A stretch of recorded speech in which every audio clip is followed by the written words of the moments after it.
Hay una frase que Pierre Gasly dijo en distintos momentos a lo largo de la temporada 2025 y que yo escuché de primera mano en el paddock, en distintas versiones, con distintos grados de diplomacia según el momento y el interlocutor. La versión más suavizada decía algo así: necesitamos empezar de nuevo en 2026, porque este año no tiene salvación. La versión más directa, la que escuché en un pasillo de boxes después de una sesión especialmente frustrante, fue bastante más corta y bastante más contundente. Gasly quería que ese auto desapareciera, que lo borraran del mapa, que 2025 pasara lo más rápido posible para poder empezar a trabajar con algo distinto. Bienvenidos al Pit Lane Insider. Soy Marco Saldaña y hoy les traigo el análisis que nadie está haciendo sobre la temporada 2025 de Alpine. No el análisis del equipo, no el análisis de las decisiones técnicas, ni de los presupuestos, ni de las estrategias de carrera. El análisis de lo que significa que dos pilotos del mismo equipo, con el mismo coche, en las mismas condiciones, hayan vivido esa temporada de maneras tan radicalmente distintas.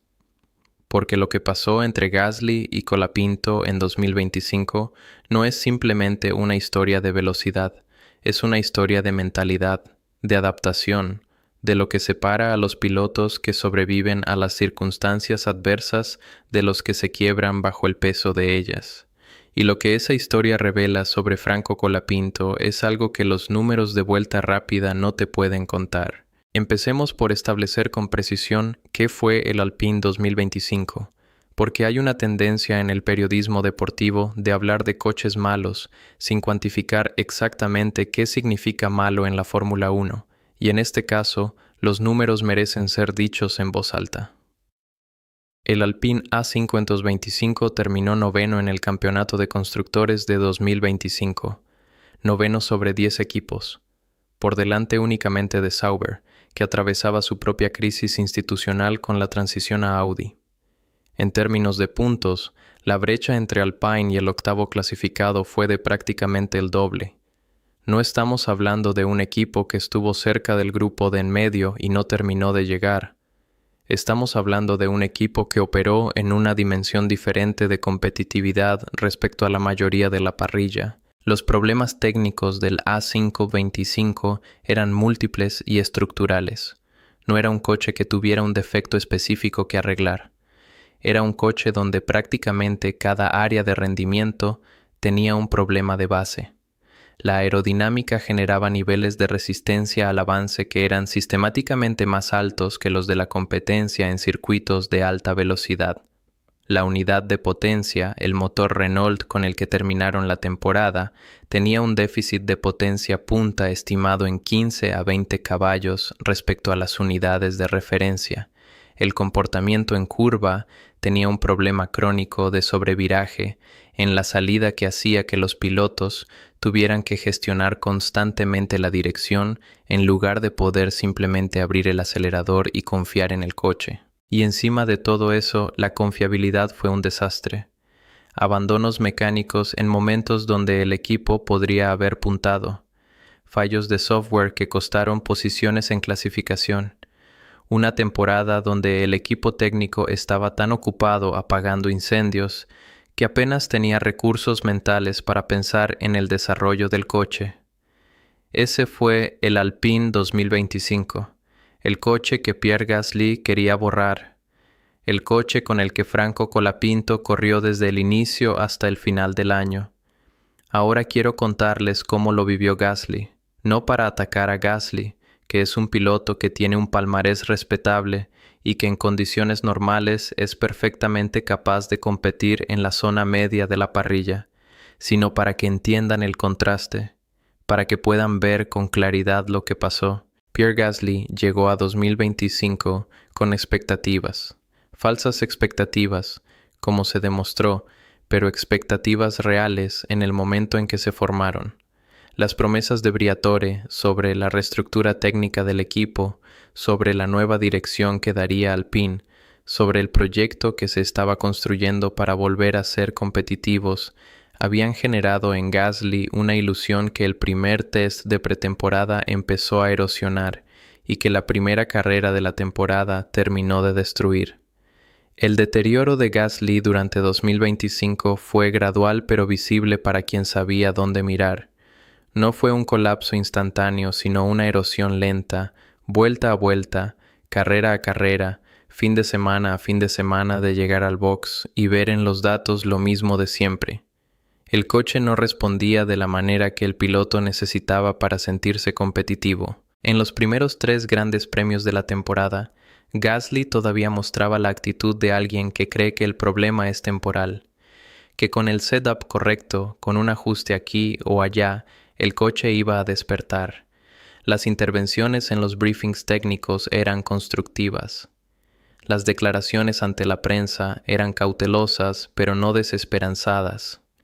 Para mitad de temporada, eso había cambiado. Empecé a notar en los briefings una actitud diferente. Las preguntas de Gasly a los ingenieros pasaron de ser constructivas a ser casi filosóficas. ¿Para qué hacemos esto si la semana que viene vamos a tener el mismo problema? Lo vi con mis propios ojos en 2 ocasiones distintas. No era un piloto que había perdido las ganas.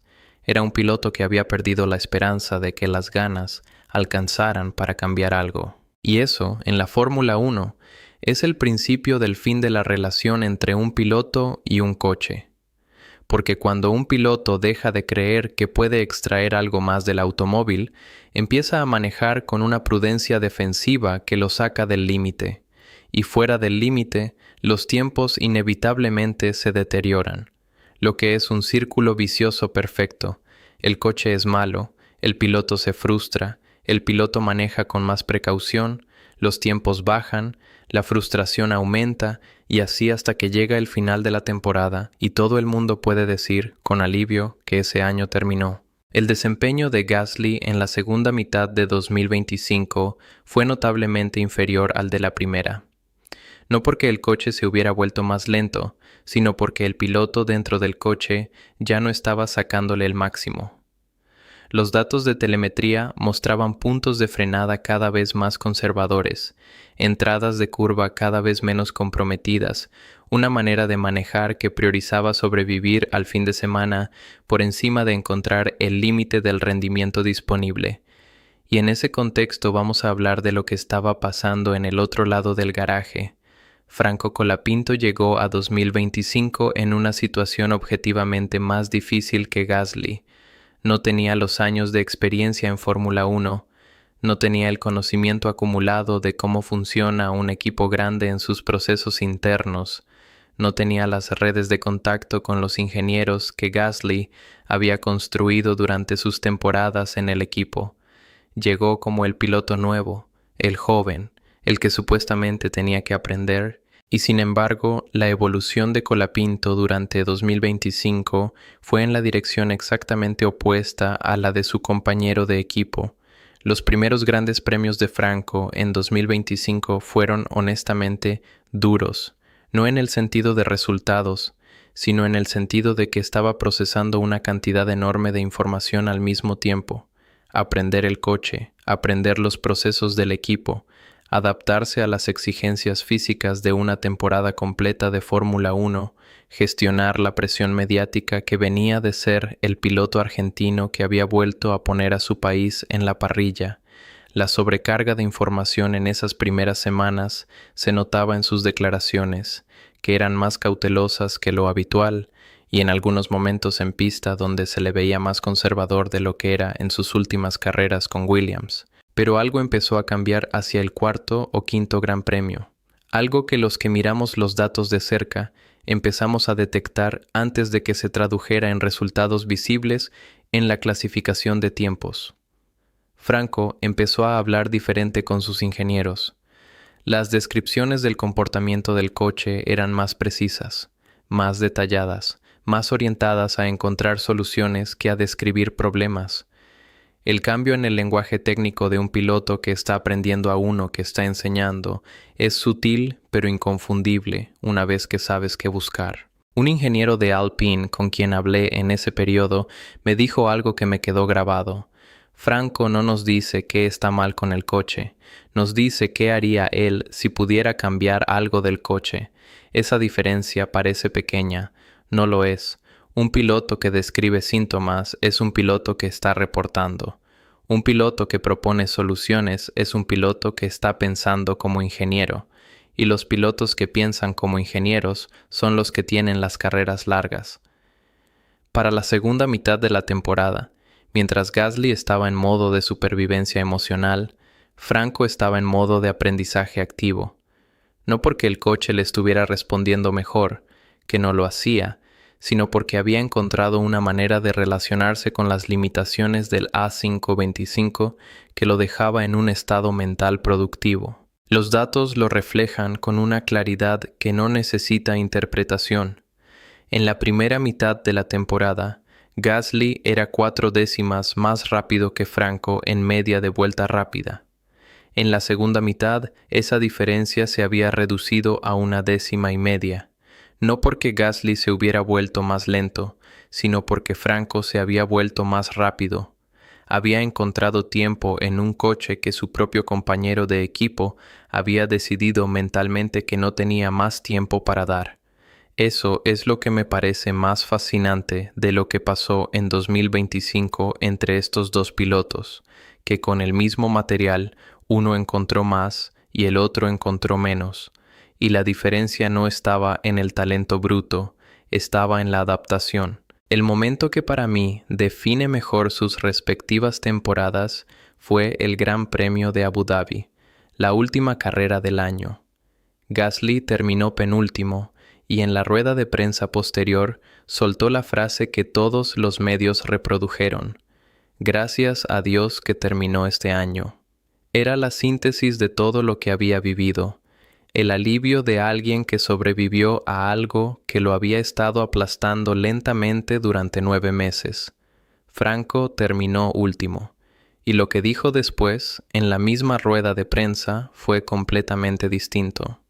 Habló del equipo con respeto genuino. Habló de las cosas que había aprendido. Habló de lo que ya estaba pensando para 2026. No fue la declaración de alguien que había sobrevivido a la temporada.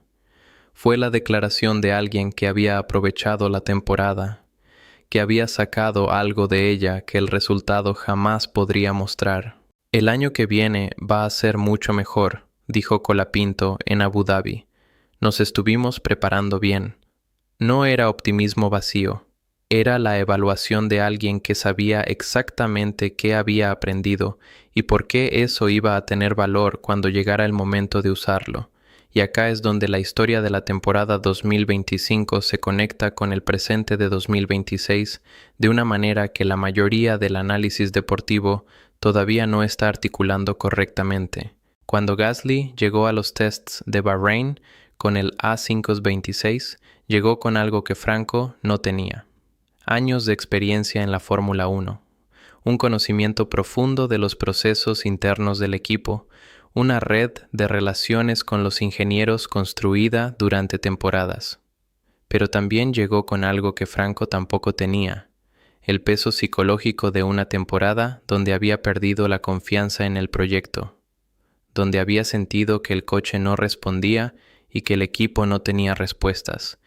Ese tipo de cicatriz no desaparece solo porque cambia el número del coche. Franco llegó a Bahrein sin ese peso. Llegó con 12 meses de aprendizaje de los procesos internos del equipo, con un entendimiento del lenguaje técnico de los ingenieros de Enstone que en su primer test del año anterior no tenía, con la confianza de alguien que pasó un año difícil y salió más fuerte de él. Y eso, combinado con un coche que realmente es mejor, es una combinación que los datos de los 3 días de test en Sakhir confirman. Franco fue más rápido, más consistente y hizo más trabajo que Gasly. La historia de lo que pasó en 2025 entre estos dos pilotos no es la historia de un talento superior, es la historia de dos mentalidades frente a la adversidad, una que se dobló bajo el peso de las circunstancias, otra que usó las circunstancias como combustible. Quiero conectar esto con algo más amplio, porque este canal existe para dar perspectiva histórica, no solo para comentar el presente. La Fórmula 1 está llena de ejemplos de pilotos que mostraron su verdadera dimensión precisamente en los momentos donde el coche no los ayudaba. Fernando Alonso, en el Ferrari de 2012, fue quizás el caso más documentado de la era moderna. Un coche que solo ganó 3 carreras en todo el año, pilotado con una maestría tal que Alonso lo llevó a posición de pelear el campeonato hasta el último Gran Premio. Los ingenieros de ese Ferrari en 2012 decían que el coche obtenía 2 décimas por vuelta que la aerodinámica no podía explicar. Esas 2 décimas eran Alonso. Michael Schumacher, en el Mercedes de 2010 a 2012, mostró el otro lado de esa ecuación. Un piloto excepcional que llegó a una situación adversa y no encontró la manera de extraer de un coche deficiente lo que había extraído de los coches dominantes de Ferrari.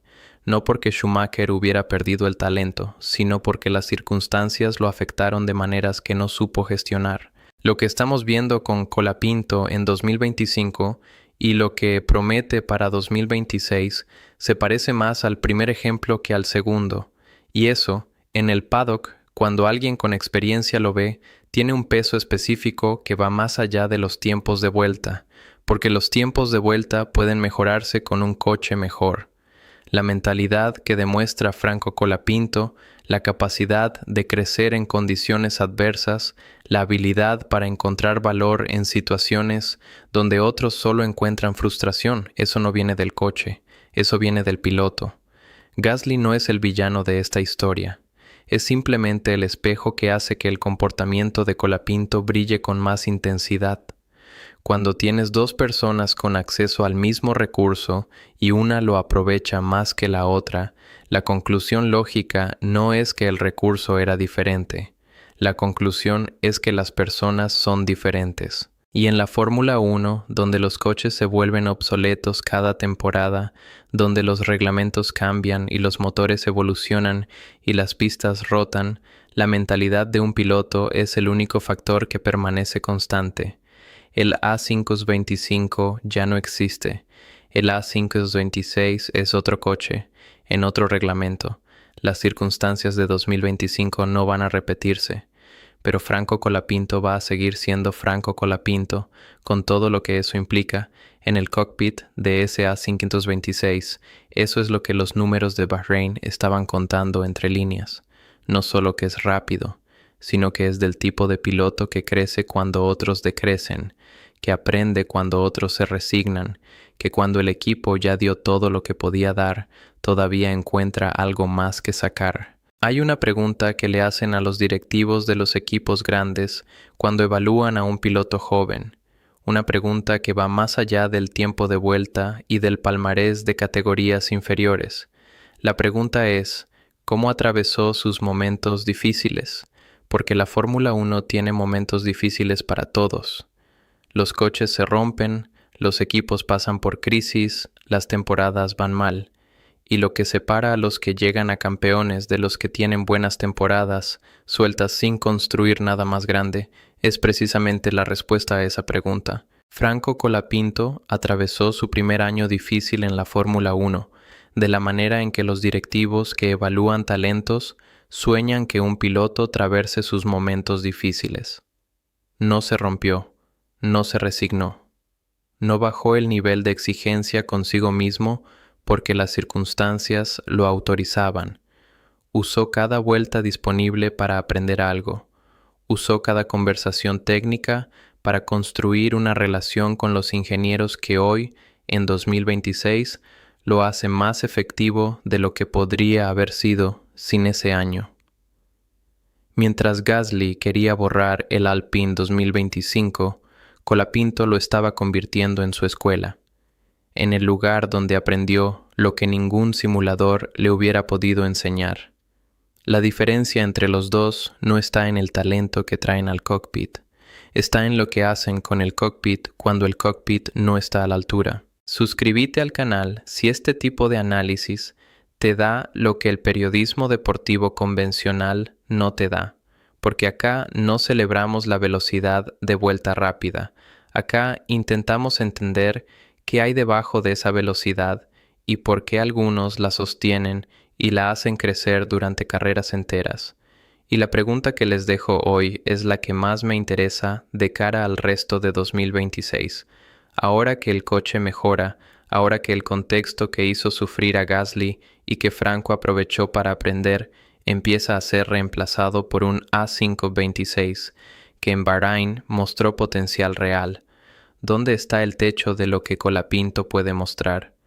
¿Cuánto de lo que vimos en la segunda mitad de 2025, cuando ya había aprendido el lenguaje del equipo y estaba cerrando la brecha con Gasly semana a semana, era solo el comienzo? Yo tengo mi respuesta, y si seguís el canal, en los próximos meses la vas a ver confirmada o refutada vuelta a vuelta. Soy Marco Saldaña.